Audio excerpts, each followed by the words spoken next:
ভালো কর মাছ কাদা মাখা বাঘ ঝাল করবি মাখা ভিডিও করছি। হ্যাঁ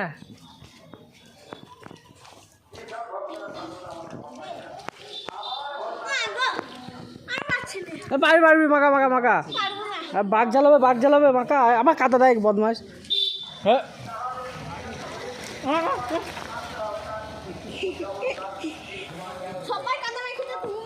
যা আমি বলি যাবে না, এদিকে মাখা তাহলে এদিকে মাখা একে কাদা মাখা এদিকে মাখা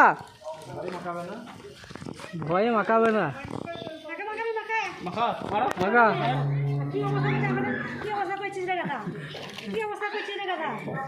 এরা আমাকে কাদা মাখি দিলে এরা আমাকে। হ্যাঁ